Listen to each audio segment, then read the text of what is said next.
Hi friends, how you all. आज हम start करेंगे सीपीसी का सेक्शन 15 और 16। तो फ्रेंड्स, हम ज़्यादा समय ना लेते हुए 16 जो सेक्शन 15 और 16 है। 15 बात करता है कि जो हमारे सिविल के मामले हैं वो कहाँ संस्थित होंगे। हमारे सिविल के मामले वहाँ संस्थित होंगे जो सबसे निम्नतम श्रेणी का न्यायालय होगा। ठीक है ना। सेक्शन 15 सिर्फ इतनी ही बात करता है।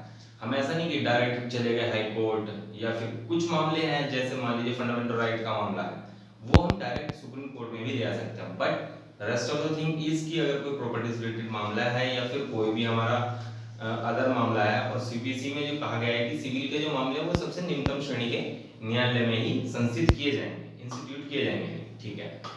अब बात करते हैं सेक्शन 16 की। सेक्शन 16 बहुत ही इंपॉर्टेंट टॉपिक है, क्योंकि अगर हमें सीपीसी समझनी है तो बेसिकली 16 का पूरा स्वरूप समझना पड़ेगा, और सीपीसी के लिए 16 समझ में आ गया तो सीपीसी बहुत इजी हो जाएगी। ये भी फैक्ट है। तो हम 15 तो ज्यादा बड़ा नहीं था, बट हम बात करेंगे 16। देखिए 16 बात करता है कि हमारे जो वाद हैं वो वहां संस्थित होंगे जहां पर इमूवेबल प्रॉपर्टी सिचुएटेड है। वादों को वहां संस्थित किया जाना है जहां पर संपत्ति सिचुएटेड है। कौन सी? इमूवेबल प्रॉपर्टी से रिलेटेड प्रॉपर्टी की बात कर रहे हैं हम। ठीक है ना। तो फ्रेंड्स, अब हम जो इमूवेबल प्रॉपर्टी की बात करते हैं तो इमूवेबल प्रॉपर्टी से रिलेटेड किस किस प्रकार के वाद हो सकेंगे, यानी कि इमूवेबल प्रॉपर्टी से रिलेटेड कैसे कैसे मामले हो सकते हैं, वो 16 में दिए हुए हैं। जो उनसे मामले हैं उनके बारे में बात करेंगे। पहला, 16 के सब क्लोज ए में दिया हुआ है कि rent and profit. Rent and profit या तो किसके लिए? इमूवेबल प्रॉपर्टी से संबंधित मामलों में।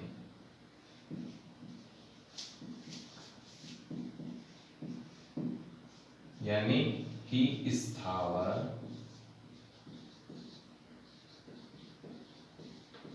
संपत्ति यानी अचल संपत्ति। रेंट एंड प्रॉफिट से क्या मतलब है? रेंट एंड प्रॉफिट से मतलब है, मान लीजिए आपकी कोई जमीन है, कोई मकान है, कोई दुकान है, वो हमें किराए पे दी हुई है, मींस रेंट पे, या फिर हम किसी प्रकार का अन्य प्रकार से उससे लाभ उठा रहे हैं, कुछ भी, कि हमें उससे कुछ पैसा प्राप्त हो रहा है, कुछ भी। तो उसमें हम क्या करेंगे, हमारा जो उससे रिलेटेड कोई डिस्प्यूट होगा, कोई वाद विवाद होगा, तो वो वहां संस्थित किया जाएगा जहां पर वह इमूवेबल प्रॉपर्टी स्थित हो, यानी सिचुएटेड हो। बस इतनी ही बात कर रहे हैं सेक्शन 16 का सब क्लोज ए। अब हम बात करते हैं सेक्शन 16 के सब क्लोज बी को ध्यान देते हैं। सेक्शन 16 का सब क्लोज बी बात करता है कि पार्टीशन सूट। पार्टीशन सूट से क्या मतलब है? यानी विभाजन के लिए बात। मान लीजिए हम अपनी कोई ए और बी दो भाई हैं, अब वो अपनी संपत्ति का विभाजन करना चाहते हैं। विभाजन करना चाहेंगे तो वो उस मामले को कहाँ संस्थित करेंगे? कोर्ट में संस्थित करेंगे। तो वो मामला किस कोर्ट में संस्थित किया जाएगा? वो उस कोर्ट में संस्थित किया जाएगा, उस कोर्ट में इंस्टीट्यूट किया जाएगा जहां पर इमूवेबल प्रॉपर्टी सिचुएटेड है। सिंपल। यहां पर हम लिख देते हैं पार्टीशन सूट।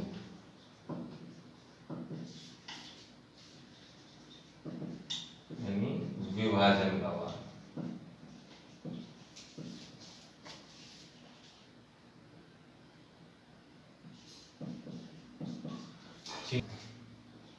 कि हम बात कर रहे हैं फ्रेंड्स इमूवेबल प्रॉपर्टी की। तो इमूवेबल प्रॉपर्टी में क्लोज सी किस बारे में बात करता है? क्लोज सी बात करता है मॉर्गेज और चार्ज से संबंधित, यानी बंधक और भार से संबंधित। अब बंधक और भार से संबंधित किन मामलों में? मान लीजिए कोई संपत्ति है वो बंधक रखी गया, उसमें 3 मामले दिए हुए। पहली, फोरक्लोजर, सेल एंड रिडेम्पशन। अब फोरक्लोजर, सेल और रिडेम्पशन क्या है? चार्ज क्या है? मॉर्गेज क्या है? मोस्टली मॉर्गेज तो नॉर्मली पता ही रहता है सबको कि बंधक है, कि अपनी संपत्ति को बंधक रखना। देखिए, संपत्ति को बंधक रखना और गिरवी रखने में अंतर है। हमेशा बंधक इमूवेबल प्रॉपर्टी रखी जाएगी और गिरवी मूवेबल प्रॉपर्टी रखी जाएगी, जिसको गिरवी को हम बोलते हैं प्लेज। तो हम बात करेंगे कि इमूवेबल प्रॉपर्टी से रिलेटेड वाद वहां संस्थित किया जाएंगे जहां इमूवेबल प्रॉपर्टी स्थित हो। अब जहां पर वो स्थित है वहां पर किस किस प्रकार के वाद थे, दो हमने किए। एक तो रेंट और प्रॉफिट की रिकवरी से रिलेटेड मामला हो जो कि इमूवेबल प्रॉपर्टी का है, दूसरा पार्टीशन सूट जो कि इमूवेबल प्रॉपर्टी का है, तीसरी हम बात करें इमूवेबल प्रॉपर्टी से रिलेटेड सूट की जिसमें बंधक यानी मॉर्गेज और भार यानी चार्ज, ठीक है ना। अब इसी में ही एक चीज जो रिलेट करती है वो तीन चीजें क्या है, पहली है फोरक्लोजर,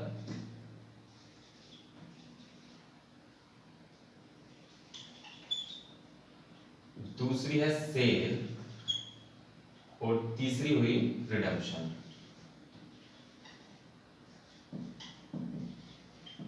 देखिए वैसे तो सेक्शन 16 खुद ही कह रहा है कि इमूवेबल प्रॉपर्टी से रिलेटेड वाद वहां संसिद्ध किया जाएंगे जहां पर इमूवेबल प्रॉपर्टी सिचुएट करती हो, लेकिन इसमें थोड़ी सी तीन बातें हैं, फोरक्लोजर, सेल और रिडम्पशन। सेल सब समझते हैं कि बिक रहा है, अपनी जमीन को ट्रांसफर करने के लिए, बेचने के लिए बात करते हैं, लेकिन फोरक्लोजर और रिडम्पशन है क्या, बंधक और भार से इनका क्या रिश्ता है, भाई क्या क्या लिंक है इनका। देखिए सपोज करिए किसी व्यक्ति ने अपनी संपत्ति बंधक करी, किसी को बंधक कर दी, अब उसने अपनी संपत्ति 5 लाख रुपए में बंधक कर दी, ठीक है। अब बंधक करने के बाद वह व्यक्ति पैसे दे देता है और नहीं देता है, से रिलेटेड है foreclosure and redemption. Redemption is a right which is related to mortgager, यानी जो अपनी संपत्ति को गिरवी रखता है उसकी एवज में पैसे लेता है, उसका तो राइट है रिडेम्पशन का, और जो संपत्ति पैसे देता है उसका राइट है फोरक्लोजर का। अब यदि मान लीजिए किसी व्यक्ति ने अपनी संपत्ति गिरवी रखी थी, पैसे लिए थे, पैसे दे दिए, तो उसका राइट टू रिडेम्पशन का राइट बन जाता है कि वो अपनी संपत्ति को वापस लेने का राइट ही राइट टू रिडेम्पशन है। फोरक्लोजर का राइट क्या है कि यदि कोई व्यक्ति अपनी संपत्ति को गिरवी रखता है परंतु पैसे वापस नहीं करता है, तो पैसे देने वाले का राइट टू फोरक्लोजर बन जाएगा कि कोर्ट में वो कहेगा कि सर मॉर्गेजर की संपत्ति को मैं सेल करना चाहता हूं, तो उसके लिए आप राइट टू रिडेम्पशन को खत्म कर दीजिए, मेरे राइट टू फोरक्लोजर को ऊपर ले आइए ताकि मैं उसकी प्रॉपर्टी को सेल कर सकूं। ये है सारा मसला इसका। अब बात करते हैं हम चार्ज की। चार्ज क्या है, इसे हम एक एग्जांपल के थ्रू समझ लेते हैं। पहले ए बी, ए है मॉर्गेज, ये पैसे देने वाला,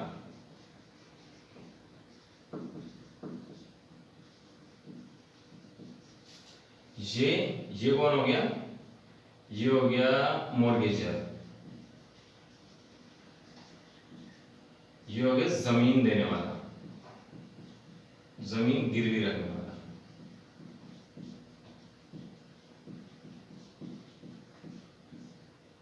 ठीक है ना। बस इसमें यह है कि यदि ये जमीन गिरवी रखता है, ए को पैसे लेता है ए से, अब इसने क्या करा, 1 साल का इनका कॉन्ट्रैक्ट था, अब इसने इसको पैसे दे दिए परंतु ये जमीन के कागज नहीं लौटा रहा, तो ये बोल सकता है कि मेरा राइट टू रिडेम्पशन के लिए। यदि ये पैसे जो दिए थे इसने इसको पैसे ही नहीं दिए, बी ने पैसे वापस नहीं करे, तो इसका फोरक्लोजर का राइट हो जाएगा कि राइट टू रिडेम्पशन को खत्म करो क्योंकि मुझे संपत्ति को सेल करना है। ए बोलेगा तो कोर्ट उसके राइट टू रिडेम्पशन को खत्म करेगा, राइट टू फोरक्लोजर को जिंदा करके ऊपर ले आएगा, फिर ये इसकी प्रॉपर्टी को बेच सकता है, सेल कर सकता है। चार्ज यानी भार क्या है, मान लीजिए फॉर एग्जांपल ये है एफ, इसका एक बेटा है F1, इसके 2 बेटे हैं सन S1 और S2। अब F के हिस्से में 18 एकड़ लैंड है, जमीन है। इसने अपने बेटे F1 से कहा कि बेटा जमीन जो 18 एकड़ है इसमें से तीनों में आप बराबर बराबर बांट लो, यानी खुद में S1 में और S2 में, इन तीनों में आप अपने को जमीन बराबर बांट लो, बाकी मुझे दे दो। ठीक है, इन्होंने क्या करा 5 एकड़ 5 एकड़ और 5 एकड़ 15 एकड़ जमीन 5-5 एकड़ के हिसाब से अपने पास बंटवारा कर लिया। इसके बाद बचती है 3 एकड़ जमीन, इन्होंने अपने ग्रैंडफादर को, बच्चों ने ग्रैंडफादर को दे दी, ठीक है, दे दी 3 एकड़ जमीन। अब इन्होंने क्या जमीन तो नाम कर दी, बट जो उससे प्रॉफिट आ रहा था, जो उससे पैसे की रकम अदायगी वो वसूल कर रहे थे, वो नहीं देते, तो यहाँ पर इसी चीज को कहेंगे हम चार्ज। तो इससे रिलेटेड वाद वहां संस्थित होंगे चार्ज से जहां पर वो संपत्ति स्थित हो। ऐसा ही यहां पर है, इस संपत्ति से रिलेटेड वाद वहां संस्थित किए जाएंगे जहां पर ये संपत्ति स्थित है, ये जो गिरवी रखी गई है प्रॉपर्टी। दैट्स ऑल, ये हो चुका हमारा सी खत्म, ठीक है ना, ये हम रब कर देते हैं, इसकी जरूरत पड़ेगी।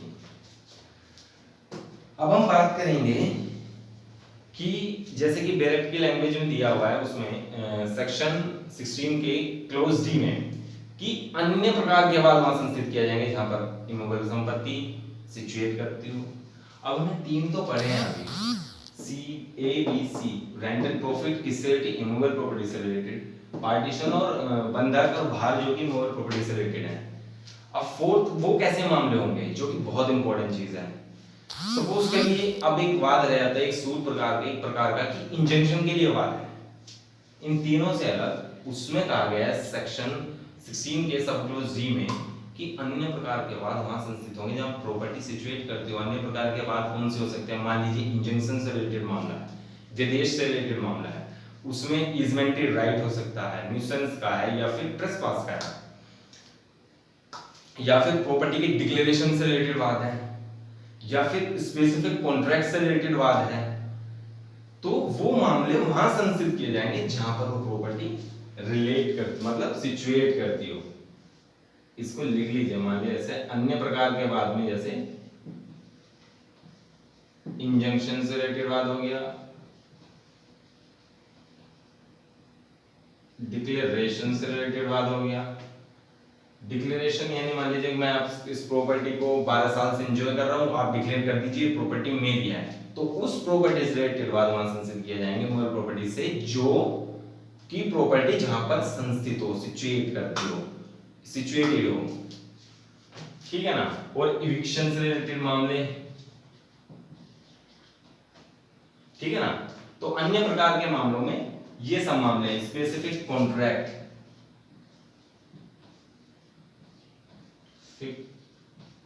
परफॉर्मेंस,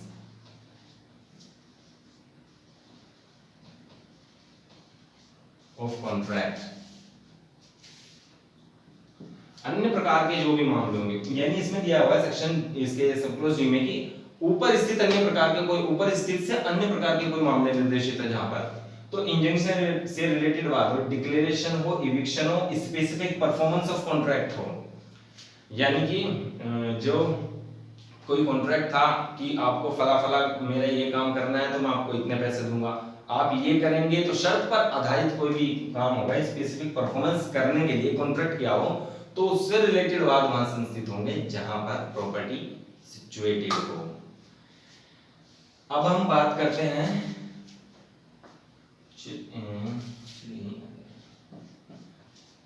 ई, जो बहुत इंपॉर्टेंट है। देखिए एक तो डी और एक ई, ये बहुत इंपॉर्टेंट है क्योंकि बैरेट की लैंग्वेज में जो एक लाइन दी हुई है सिर्फ उससे कुछ अंदाजा नहीं हो पाता कि एग्जैक्टली ये अन्य प्रकार के मामले क्या हैं। अब जो ई बात करता है, ये बात करता है करस्थम और कुर्की। करस्थम मींस डिस्ट्रेंट।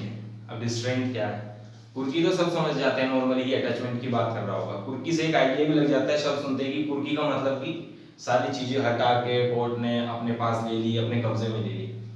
तो करस्थम क्या है, डिस्ट्रेंट क्या है। देखिए मान लीजिए किसी व्यक्ति ने, फॉर एग्जाम्पल हम इसको एक, हाँ यहां आ जाएगा, ए है और बी है, बी के पास एक कार है। अब बी अपनी कार को ए को गिरवी रखता है। मैं यहां शब्द का इस्तेमाल कर रहा हूं गिरवी यानी प्लेज, क्यों, क्योंकि इमूवेबल प्रॉपर्टी है, ये इमूवेबल प्रॉपर्टी से रिलेटेड की ही बात करता है। जब मामले सॉरी मूवेबल प्रॉपर्टी, माफ कीजिए, ये हम बात कर रहे हैं मूवेबल प्रॉपर्टी। हाँ, बी जो है ना, बी के पास एक कार है और कार क्या है, मूवेबल प्रॉपर्टी है। अब कार जब मूवेबल प्रॉपर्टी है तो डिस्ट्रेंट के मामला कैसे बनता है, डिस्ट्रेंट का मामला ऐसे बनता है करस्तम का कि बी अपनी कार को गिरवी रखता है ए के पास, उसकी एवज में इससे 5 लाख रुपए लेता है और कार रख देता है इसको गिरवी। यहां हो गई कार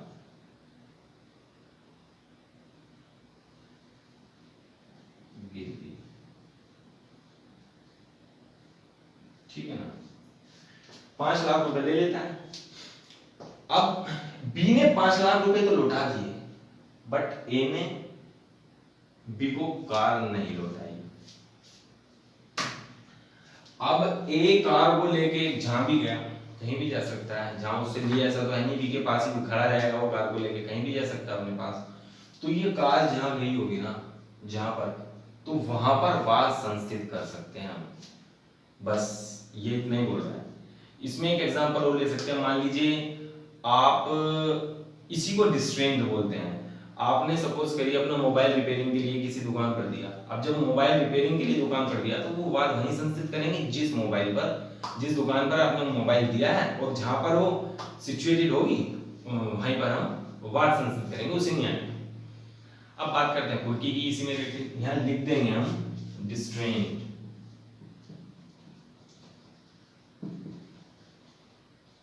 डिस्ट्रेंट यानी करस्तम। अब बात करते हैं हम कुर्की की।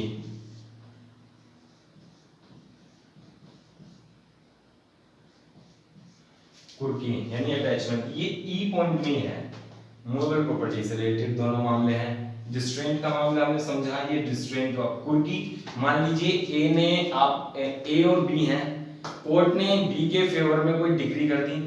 अब बी के फेवर में जब डिग्री कर दी तो डिग्री में ये था कि आप ए की संपत्ति को कुर्क कर लीजिए, कर लिया कुर्क कोर्ट ने। अब कोर्ट ने तो आदेश दे दिया लेकिन ए अपनी प्रॉपर्टी नहीं दे रहा, और जो प्रॉपर्टी ए की कुर्क करनी है वो मूवेबल संपत्ति है। तो मूवेबल प्रॉपर्टी जब ए नहीं दे रहा, कोर्ट का आदेश भी है, डिग्री हो चुकी है, लेकिन ए प्रॉपर्टी नहीं दे रहा अपनी, तो बी उसके लिए वाद वहां संस्थित कर सकेगा जहां पर वो मूवेबल प्रॉपर्टी स्थित है। तो कुर्की के लिए वाद वहां संस्थित होगा जहां पर वो मूवेबल प्रॉपर्टी स्थित है। इसे बोलते हैं attachment of suit, attachment of suit यानी कुर्की के लिए वाद। ये तो हमारा ए से ई तक का सारा सब क्लोज खत्म हो जाएंगे, बट इसमें एक प्रोविजो भी दिया। प्रोवाइडेड में क्या कहता है, प्रोवाइडेड में 3-4 वर्ड्स हैं, बहुत ध्यान से सुनिएगा। पहला है डिफेंडेंट के बारे में, दूसरा है डिफेंडेंट को पर्सनल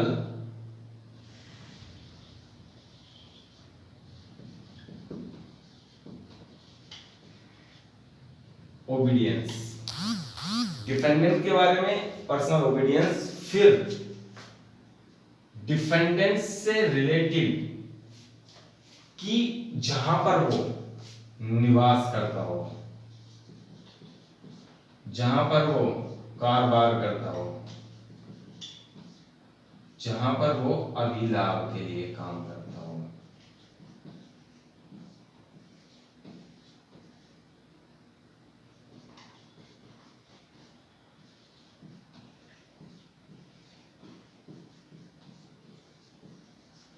ठीक है ना, प्रोवाइडेड में दिए हुए हैं ये सब। अब इनका लिंक क्या है, मान लीजिए कोई डिफेंडेंट है, अब प्रतिवादी है, हम उसको पर्सनली लायबल बनाना चाहते हैं कि इसने ये गलती की है, इसको पर्सनल तौर पर अरेस्ट करिए। तो पर्सनल ओबीडियंस को हिंदी में क्या बोलते हैं, बस इसमें एक वर्ड दिया है स्वीय आज्ञानुवर्तन, यानी उसको पर्सनली लायबल बनाने के लिए डिफेंडेंट को कहां पर वाद संस्थित करेंगे, जब डिफेंडेंट को पर्सनल रूप में हमें लायबल बनाना हो उसकी गलती के लिए, चाहे उसे अरेस्ट कराने के लिए हो, चाहे कुर्की के लिए, चाहे किसी भी कारण के लिए हो, तो उसके लिए वाद कहां संस्थित होगा, पहला जहां पर वो निवास करता है, जहां पर एड्रेस है, जहां वो परमानेंट एड्रेस है, रहता हो।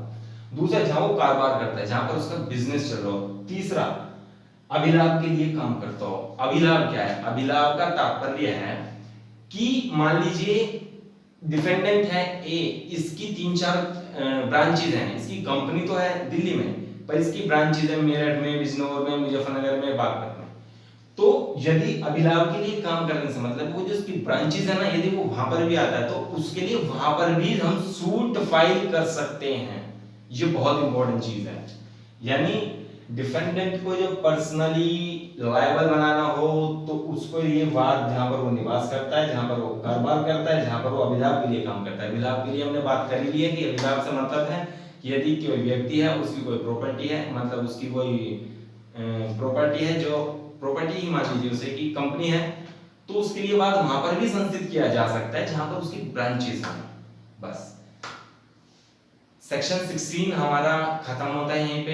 ये बहुत ही इंपॉर्टेंट चीज है क्योंकि इसमें जितना हमने इस पे लेक्चर दिया, ये छोटी छोटी चीजें से फोरक्लोजर हुआ, सेल हुआ, रिडेम्पशन हुआ, ये क्या है। अब जैसे फोरक्लोजर, सेल, रिडेम्पशन की बात करें तो ये सीपीसी में ऑर्डर 34 में दिया हुआ है, वहां पर इसका पूरा प्रोविजन है कि वहां पर किस किस प्रकार से प्रक्रिया करेंगे। तो हमारा सेक्शन 16 खत्म होता है दोस्तों। Thank you all.